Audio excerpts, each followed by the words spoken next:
Okay. Pinanood natin yung Sara resign rally sa Liwasang Bonifacio. Yan ay sa Metro Manila. At nakakatuwa na maraming mga vloggers ang nagsama-sama at nag-express ng kanilang opinion, kanilang saloobin tungkol sa iba't ibang issue, particularly doon sa panawagan na dapat mag-resign si Inday Sara as DepEd Secretary. So, siyempre, ayon sa kanila, dahil siya ay appointed ng President, then may karapatan ang Presidente na siya ay alisin. Okay, so yun ang sinasabi ng ilan sa mga vloggers. So, talagang maganda yung mensahe na sinabi nila.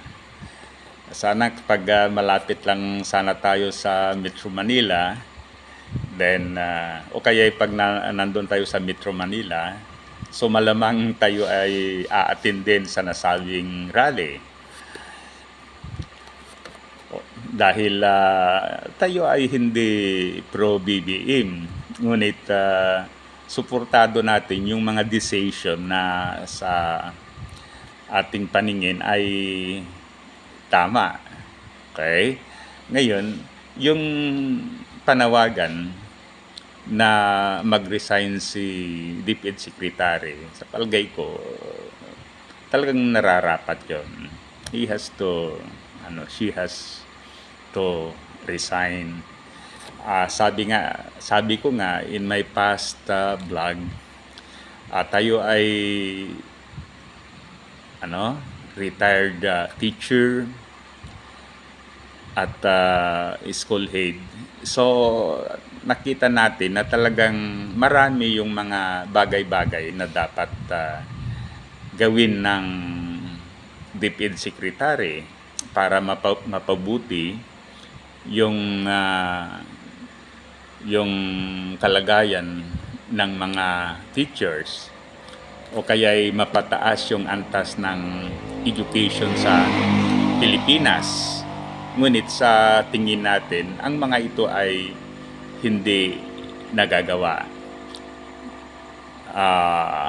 Yung pinaka-basic lang, pinaka-basic na problem sa DepEd, based sa nakikita natin noong nandoon pa tayo sa serbisyo, unang-una talaga dyan, talagang kulang yung mga teachers. Okay?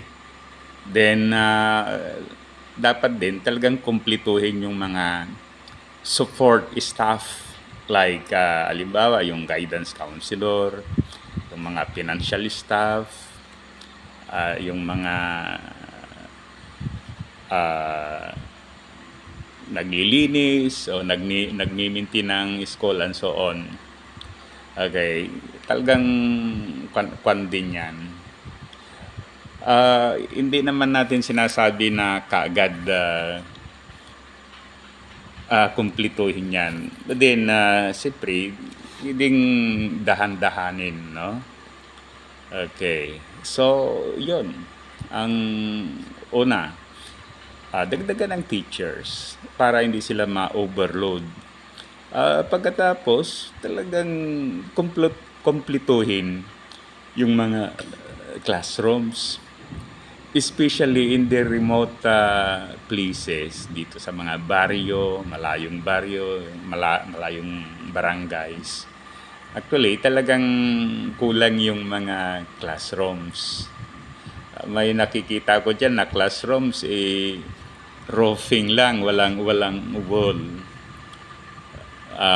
Yan yung nakita natin na bagong kwan. So, hindi talaga standard, Imagine, nagtuturo ka, nakikita ka ng mga tao, ng mga dumadaan. So, it is not conducive to learning, as well as hindi rin conducive to teaching. Okay, so ganun yan. Pagkatapos, itong ang ating DepEd Secretary, so hindi niya talaga forte yung education. Kasi itong mga prof, purong, I remember yung mga meetings niya noong una siyang appointed as DepEd Secretary. Ang mga sinasabi niya ay ang mga teachers dapat hindi maging bahagi ng mga krimen, mga kriminal.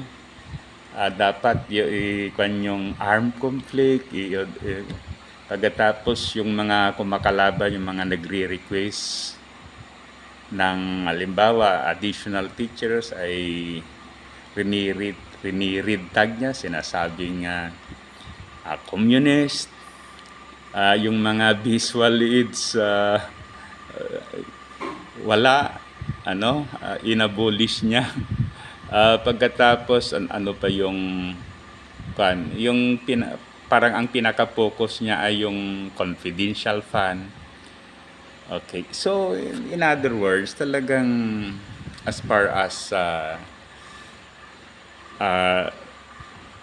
yung i-improve ang educational system natin is concerned, ay talagang wala siya doon. Okay, so the best thing is she has to resign. Kaya ayun. Okay, ngayon doon sa mga comment, may nagsasabi na kaunti ang umatin. Sabi naman ng iba, marami ang umatin. So, siyempre, pinapanood natin. Actually, talagang hindi natin ma-determine exactly. But anong masasabi natin ay, sa palagay ko, talagang successful yung rally na yan. Kasi, talaga na relay yung panawagan na dapat mag-resign ang ating DepEd Secretary, na may mga grupo na nag-a-appeal sa ating President na dapat i-fire ang ating DepEd Secretary. Okay?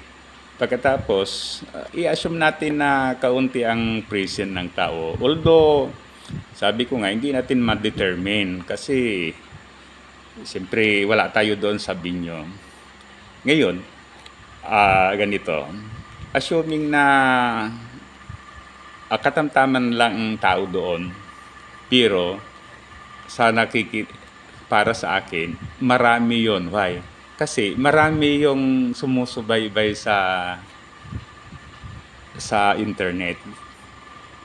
Okay? So, mas grabe yon kasi talagang yung ideas, yung panawagan ay napipil ng hindi lang thousands kundi millions ng mga sumusubaybay sa internet. Okay, so sa mga organizer ng Sara Resign Rally, it's congrats, maganda yung nangyari. A job well done sa inyo. Okay, at yung mga nagsubaybay naman through mass media, dapat suportahan din natin sa mga future activities para maipakita yung saloobin ng iba't ibang sektor tungkol sa panunungkulan ni Secretary Sara as DepEd Secretary. sana suportahan natin. So muli, thank you. Sana i-like at saka subscribe sa ating YouTube channel. Mabuhay tayong mga Pilipino.